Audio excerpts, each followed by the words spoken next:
அன்புள்ள golden wings குடும்ப உறுப்பினர்களே, உங்கள் அனைவருக்கும் என் அன்பான வணக்கம். வணக்கம் கூறுவது முருகவேல் திருமலைசாமி செங்குட்டுவன். அன்பு சொந்தங்களே, கடந்த ஒரு மாத காலமாக டயபெட்டிஸ் டயட் உங்களுக்கு கொடுத்துட்டு இருந்தேன். நிறைய அன்பர்கள் என்னிடம் அதை வாங்கிட்டு போய் அதை பயன்படுத்தி அதனுடைய எஃபெக்டை பற்றி எனக்கு அப்டேட் பண்ணிகிட்டே இருக்காங்க. ரொம்ப மகிழ்ச்சி. என்ன அப்படின்னு சொன்ன ஸ்பெஷல் ஐட்டம் என்னன்னா, இன்னைக்கு எனக்கு 2 நண்பர்கள் வந்தாங்க. வழக்கமாக நான் என்ன பண்ணுவேன், ஒரு ஹிஸ்ட்ரி எடுப்பேன். நான் ஃபஸ்ட்டு அவங்க பேர், ஊர், அப்பா பேர், அம்மா பேர் எல்லாம் எழுதி, அவங்களுக்கு என்ன வயசு, இப்போ இருக்காங்களா இல்லையா, இப்படி அதெல்லாம் மாதிரி டீட்டெயில் ஃபுல் ஹிஸ்ட்ரி எடுத்து தான் வேறு டயபெட்டிஸ் இல்லையா, ஏதோ ஆப்ரேஷன் நடந்திருக்கா இல்லையா, இதெல்லாம் கேட்டுட்டு அதுக்கப்புறம் I will fix the diet. It will take 1 hour for me. இன்னைக்கு வைஸ் வர்ஸா போச்சு. வந்த அன்பரில் ஒருத்தர் ஹீ ஸ்டார்டட் கொஸ்டினிங் மீ. அவர் வரும்போது ஒரு 20-30 கேள்வி எடுத்துட்டு இருந்தார். அந்த கேள்வி என்கிட்ட கேட்கும்போது ரொம்ப ரொம்ப ரொம்ப மகிழ்ச்சியாக இருந்தது. என்னன்னு சொன்னால், விழிப்புணர்ச்சின்னு சொல்லிட்டு இதுதான் என் விழிப்புணர்ச்சி. வரும்போதே டீட்டெயிலாக எல்லாம் எழுதிட்டு this is the complaint, this is the complaint, this is the complaint, இதுக்கு என்ன ரெமடியல் மெஷர் அப்படின்னு. அவர் is a very much educated gentleman from Pollachi, Anamalai.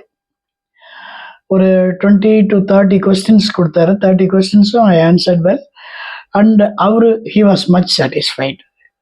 அதில் 2-3 மட்டும் நான் ப்ரீஃப் பண்ணுறேன்.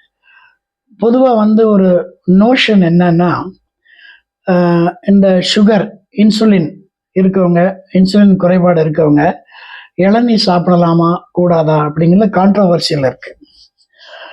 இளநீ சாப்பிடலாம், வீக்லி ஒன்ஸ் சாப்பிடலாம். அதில் பொட்டாசியம் கண்டென்ட்டு ரொம்ப நல்லா இருக்கு. அல்கலைன் மீடியா அது வீக்லி ஒன்ஸ் சாப்பிடலாம். அது எப்போ சாப்பிடலாம்? 11 to 12 நல்ல டே டைமில், அந்த டைமில் சாப்பிட்டா அதோட எஃபெக்ட் நல்லா இருக்கும். அது உங்கள் யூரினரி சிஸ்டத்தை கூல் பண்ணி உங்களுக்கு யூரினேஷனை ஸ்டிமுலண்ட் பண்ணிவிடும். ஸோ அவங்களுக்கு அது கட்டுப்பாடு இல்லை. உதாரணமாக என்ன சொல்லுவோம்னா, எந்த ஒரு செயலை செய்ய வேண்டாம்னு சொல்கிறோமோ அப்போ தான் மனசு செய்யும்னு சொல்லும். அதே மாதிரி தான் எல்லாம் பழக்கி வச்சுருக்காங்க. இளநீ சாப்பிடக்கூடாதுன்னா அந்த மனசு கேட்கும் ஏன். இப்போ அதில் ஒரு relaxation. You can take one tender coconut a week. ஏதோ ஒரு நாள் அப்பாயின்மெண்ட் பண்ணிக்கோங்க. ஃப்ரைடேவோ, சாட்டர்டேவோ, சண்டேவோ, அல்லது என்னைக்கு கிடைக்குதோ அன்னிலிருந்து ஒரு வாரம் தள்ளிப்படுங்க. So this a good question for him. அப்புறம் 2வது அவர் சொன்னார், அவங்க பேரண்ட்டு 2 பேர் லைவ்ல இருக்காங்க. அவங்க பேரண்ட்டுக்கு சுகர் கிடையாது, இன்சுலின் குறைபாடு கிடையாது. பட் இவருக்கு இன்சுலின் குறைபாடு வந்திருக்கு, ஏன் அப்படின்னு கேட்டார். இது ஃபுல்லி பயாலாஜிக்கல், நம்ம உடம்புல இருக்க பயாலாஜிக்கல் சிஸ்டம் அதனுடைய டேமேஜ். 1 ஆங்ஸைட்டி, 2 டென்ஷன், 3வது உணவு, 4வது குவாலிட்டி ஆஃப் உணவு, இன்டேக் ஆஃப் உணவு, டைம்லி எப்போ சாப்பிட்றீங்களோ அந்த உணவு. இது எல்லா பேராமீட்டரும் உங்களுக்கு டிஃப்ரெண்டாக மாறிச்சுன்னா ஆட்டோமேட்டிக்காக இந்த இன்சுலின் குறைபாடு வந்துடும். அவருடைய ஏஜ் 45. இப்போ தான் இன்சுலின் கண்டுபிடிச்சிருக்காரு, குறைபாடு இருக்குன்னு கண்டுபிடிச்ச உடனே என்கிட்ட வந்தார். இப்போ அவருக்கு டயட் ஃபார்மேஷன் பண்ணி கொடுத்துருக்கேன். அநேகமாக நாளையிலேருந்து சாப்பிட்றேன்னு சொல்லிட்டு போயிருக்காரு. இன்னையிலேருந்து சாப்பிட்றேன்னு சொல்கிறவங்க யாருமே இல்லை. சார் நாளையிலேருந்து ஃபாலோ பண்ணேன் சார் அப்படின்னு. நமக்கு நாளையிலேருந்துனாலும் கரெக்டாக ஃபாலோ பண்ணால் போதும். எனக்கு டெய்லி அப்டேட் பண்ண சொல்லியிருக்கேன். உங்களுக்கு 7 நாள் வரைக்கும் டயட் கொடுத்துருக்கேன்னு நினைக்கிறேன். இந்த டயட்டை சம்மரைஸ் பண்ணி உங்களுக்கு சிஸ்டமேட்டிக்காக என்ன பண்ணணுங்கிறத மட்டும் இப்போ ப்ரீஃப் பண்ணுறேன். I don't want to take much of your time. என்னென்னா, ஃபஸ்ட்டு மார்னிங் எழுந்திரிச்சோன்னா லூக் வார்ம் வாட்டர், பல்லு தேய்ச்ச உடனே.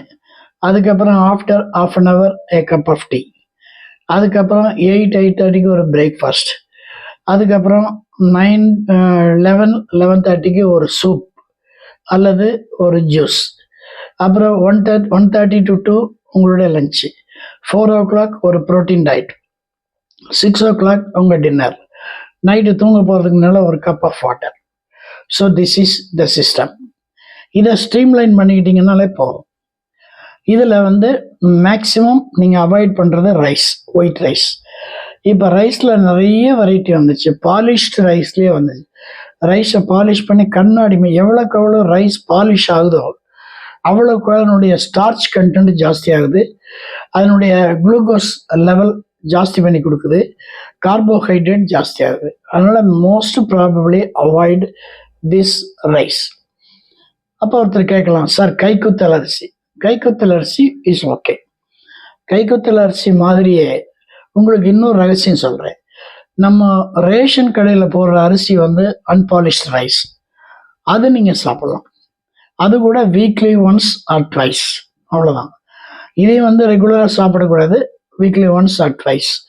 அதையும் லிமிட்டட் கப், அவ்வளோதான். 150 கிராம்ஸ், 120 கிராம்ஸ், 100 கிராம்ஸ்.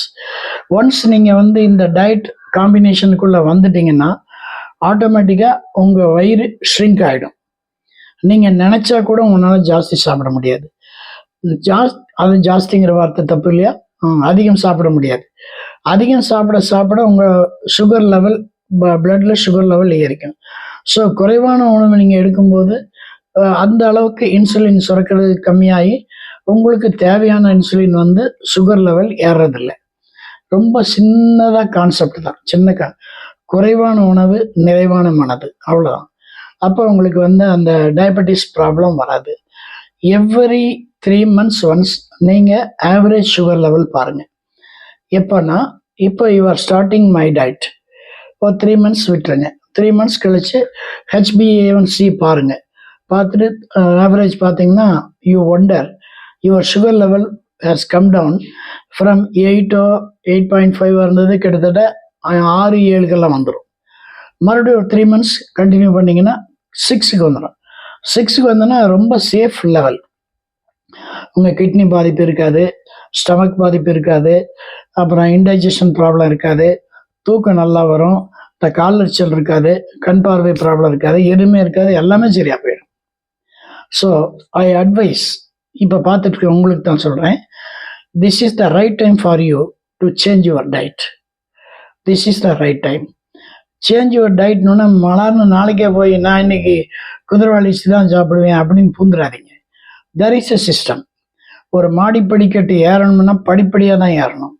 2 படி 3 படி ஏறினா கூப்பிரடிச்சு கீழே விழுந்துருவோம். So there is a system, there is a way. ஒவ்வொரு நீங்கள் இன்டேக் பண்ணும் பொழுதும் அதுக்கு சில ப்ரொசீஜர் இருக்குது. அதை நீங்கள் ஃபாலோ பண்ணி எடுத்தீங்கன்னா 3 months to 6 months your sugar level will come down. 3 months average பார்த்தா 6 வந்திருக்கணும், வரும், கண்டிப்பாக வரும், நான் அஷ்யூர் பண்ணுறேன். ஸோ நீங்கள் அதுக்கப்புறம் you consult your doctor whether to reduce your tablet or insulin இன்டேக்கெல்லாம் கம்மி பண்ணிக்கலாம். ஒன்று. இதுக்கு எல்லாத்துக்கும் மேலே உங்கள் மனசை ஃப்ரீ பண்ணிக்கிங்க. Freeness of your heart. நெஞ்சு வந்து மனசு வந்து ரொம்ப ஹாப்பியாக வச்சுக்க பாருங்கள். Don't dance on leech pit அப்படின்னு ஒரு பழமொழி இருக்குது ஆங்கிலத்தில். லீச் பிட்னா குப்பை. குப்பையில் போய் நம்ம டான்ஸ் ஆடக்கூடாது. Don't dance on leech pit, அதில் போய் டான்ஸ் ஆடக்கூடாது. அப்படின்னு என்ன அர்த்தம்னா, பழைய கசப்பான நினைவுகளை போட்டு அசை போட்டுட்டே இருப்பாங்க. அந்த காலத்தில் இப்படிங்க, இந்த காலத்தில் இப்படிங்க, எங்கள் மாமியார் அப்படி பண்ணாங்க, இப்படி எல்லாத்தையும் ஒதுக்கி வைங்க. நிதர்சனமான உண்மை என்னன்னா, நீங்கள் லைவ்ல இருக்கீங்க, நான் உங்கள் முன்னால் அழகான பாதை இருக்குது, அழகான மலர்கள் இருக்குது, அழகான காட்சிகள் இருக்குது, அதையெல்லாம் ரசிங்க. ஒன்றும் வேண்டாங்க. சாயந்தரம் இப்போ வந்து இன்சுலின் பற்றி தான் பேசிகிட்டு இருக்கேன், நான் அவுட் ஆஃப் ஃபோக்கஸ் போகல. சாயந்தரமானால் நல்ல அருமையாக காற்று வர்ற இடத்துல உட்காந்து அமைதியாக உட்காந்திங்கன்னா எத்தனை அதிசயங்களை பார்க்கலாம் தெரியுமா?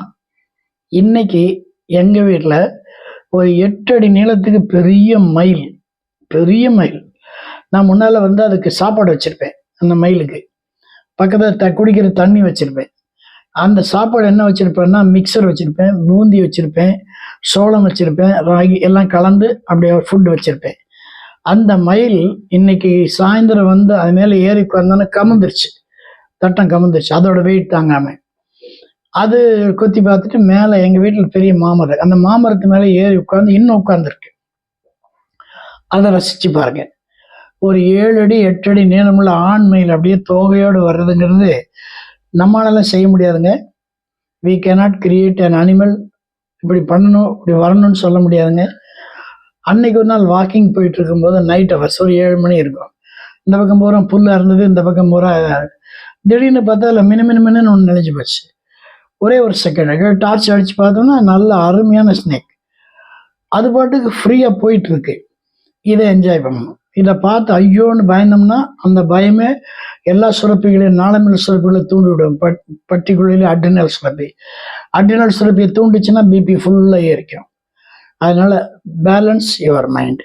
ஒன்று உங்களுக்கு இன்னொன்று சொல்லி தட்டுமா?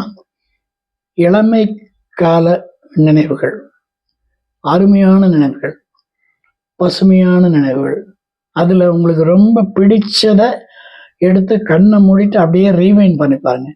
சின்ன வயசுல நான் ஜெயராம் ஐயர்னு சொல்லி ஒரு வாத்தியார்ட்ட படித்தேன். ஜெயராம் ஐயர்னு சொல்லி அவர் நல்லா ஜெய்ஜாண்டிக்காக இருப்பார். அவரோட பழக்கம் என்னன்னா மத்தியானம் சாப்பிட்டு வந்தால் படுத்து தூங்கிடுவார் கிளாஸ்லேயே. அப்போது ஒரு நாள் அப்படியே படுத்து தூங்கிட்டார் பெஞ்சில். அந்த சமயத்தில் அந்த டெப்டி இன்ஸ்பெக்டர்ஸ் நல்லா வருவாங்க. அப்போல்லாம் வந்தோடனே அந்த ஜீப்பு நின்னோடனே நான் தான் கிளாஸ் லீடர்லாம் போய் ஐயா ஐயா அப்படின்னு எழுப்பினேன்.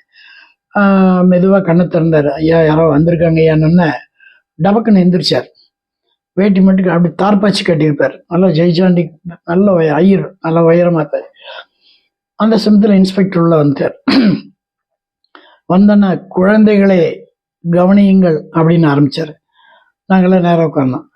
இதயம், வயிறு, மூக்கு வழியா நம்ம காற்றை உள்ளிழுக்கிறோம். இது வாய், இது நாக்கு, இது விலா எலும்பு. எங்க சொல்லுங்க, நல்லா திருப்பி சொல்றோம். அந்த பக்கம் நிற்கிற இன்ஸ்பெக்டர் கண்ணில் ஜலம் அப்படி வருது அவருக்கு. அப்படியே திரும்பி போறார். அந்த டிரைவர் என்னையா வந்துட்டீங்கன்னு கேட்குறாரு. அதுக்கு அவர் சொல்றாரு, இன்னைக்கு தான்யா உண்மையான ஒரு வாத்தியாரை பார்த்தேன் அப்படின்னு சொல்லி அப்புறம் அவர் வர சொல்லி, ஜெயராமையர் உங்களுக்கு ஒரு நல்ல என்ன சொல்றது, ஒரு இது கொடுக்குறேன், பாராட்டு பத்திரம் ஒன்று கொடுக்குறேன்னு சொல்லிட்டு போனதாக நாங்கள் கேள்விப்பட்டோம். அப்போ எங்களுக்கு சின்ன வயசு, 4 வயசு, 5ஆம் கிளாஸ் படிக்கிறோம், 6ஆம் கிளாஸ் படிக்கிறோம். இந்த நினைவு எனக்கு ரொம்ப ரொம்ப ரொம்ப மகிழ்ச்சியாக இருக்குது நினைக்கும் போது. இன்னொன்று உங்களுக்கு போர் அடிக்காமல் இருக்கிறதுக்காக இது ஒன்று மட்டும் சொல்லி முடிச்சிடறேன். காந்திபுரத்தில் ஒரு நாள் அன்னபவன் கௌரிசங்கர் முன்னால் டிஃபன் சாப்பிட்டு ஒரு 7:30 மணி இருக்கும். 7:30 மணிக்கு வெளியே வந்தேன். வெளியே வந்தேன்னா ஒரு நல்ல உயரமான உருவம், கதர் சட்டை கதர் வேட்டி போட்டு நல்ல தலை நரைச்சி ஒருத்தர் நிற்கிற மாதிரி பார்த்தேன்.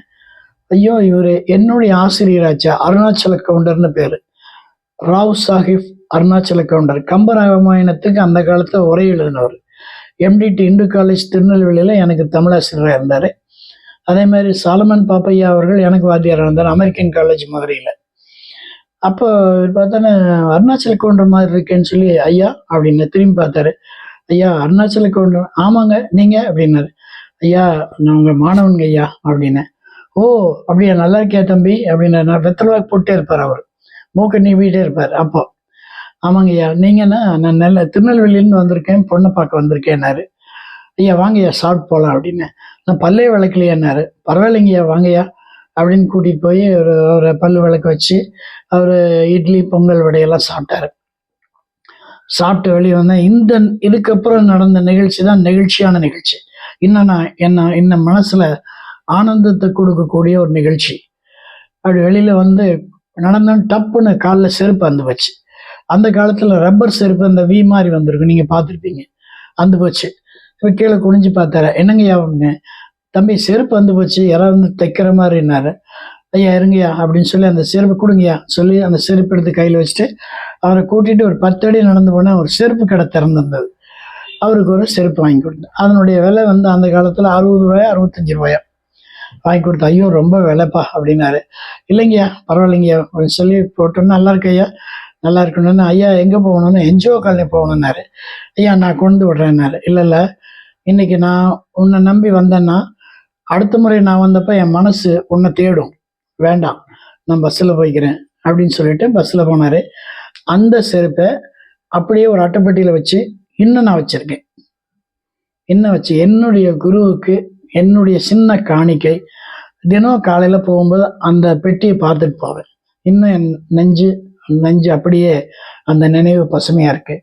அதே மாதிரி திருநெல்வேலியில் தாமிரபரணின்னு நதி ஓடுது. அதை பேராசிரியர் சுந்தரம்பிள்ளை ஒன்று சொல்லுவார். இன்னதி வலம் வர இருந்தனம் தொன்னகர் தண்ணிலும் பொன்னகர் தண்ணிலும் பொலிவுரல் கண்டனைன்னு சொல்லுவார். இன்னதி வலம் வர இருந்தனம் தொன்னகர் பொன்னகர் தண்ணிலும் பொலிவுரல் கண்டனைன்னு சொல்லுவார். அதாவது தாமிரபரணி திருநெல்வேலியை சுற்றி ஓடிச்சின்னு சொல்லி இப்பெல்லாம் அவருடைய எல்லாம் மாற்றிட்டாங்க, டைவர்ஷன் மாற்றிட்டாங்க. அந்த மாதிரி அருமையான அந்த தாமிரபரணி கரையில் தான் சாயந்தரம் நாங்கள் போய் படிப்போம். ஒரு 4லேருந்து 6 மணி 7 மணி வரைக்கும் அங்கே உள்ளுக்குள்ளே ஒரு முருகன் கோயில் ஒன்று இருக்குது, குறுக்குத்துறை முருகன் கோயில்னு சொல்லி. எவ்வளோ வெள்ளம் வந்தாலும் அந்த அளவு தான் தண்ணி வரும், உள்ளே போகாது. அந்த மாதிரி ஒரு ஸ்பெஷலான கோயில். அந்த கோயிலுக்குள்ளே போவோம். சாயந்தரம் பூஜையெல்லாம் முடிச்சோன்னா அதில் தயிர் சாதம் தருவாங்க, ஒரு பிரசாதம். நாங்கள் ஒரு கொஞ்சம் பேர் தான் போவோம், 10 பேர் 15 பேர் தான் இருப்போம். எங்களுக்கு ஒரு நிறைய கூட கிடைக்கும். இதெல்லாம் நினைவில் போட்டு போட்டோம்னா மனசில் ஒரு பாரமெல்லாம் இருக்காது. இந்த மாதிரி உங்களுடைய பழைய நினைவுகளை கொண்டு வந்து மனசில் வச்சு அப்படியே இடம் போடுங்க. நீங்கள் ஆணாக இருந்தாலும் பெண்ணாக இருந்தாலும் கண்டிப்பாக குழந்தை பருவத்து நினைவுகள் இன்னும் இருக்கும் உங்களுக்கு. அதை மேலே கொண்டு வாங்க. இது கண்டிப்பாக இன்சுலின் கண்ட்ரோல் கரெக்டாக இருக்கும். டென்ஷன் ஆக சான்ஸே இருக்காது. நைட்டு தூங்க போகும்போது சாப்பிட்டெல்லாம் முடிச்ச உடனே அப்படியே படத்துல மெதுவாக ரீவைண்ட் பண்ணி பார்த்து ஏதோ ஒரு நிகழ்ச்சி, எந்த நிகழ்ச்சி உங்களுக்கு நெகிழ்ச்சியாக இருக்கோ அதை பாருங்கள். ரொம்ப அருமையாக இருக்கும், தூக்கம் வரும். அப்புறம் இன்னொரு மகிழ்ச்சியான செய்தி, நாளை மறுநாள் புதன்கிழமையிலேருந்து உங்களுக்கு கோல்டன் வாய்ஸில் பாட்டுகள் வர ஆரம்பிக்கும். கண்டிப்பாக அதை கேளுங்க. கேட்டுட்டு உங்கள் நண்பர்களுக்கு அதை ஃபார்வேர்ட் பண்ணுங்கள். அப்புறம் இதுக்கு அப்ரிசியேட் பண்ணுங்கள். என்ன வேணும்னு கேளுங்க, உங்களுக்கு அந்த பாட்டுகள் வழங்கப்படும். நன்றி, வணக்கம்.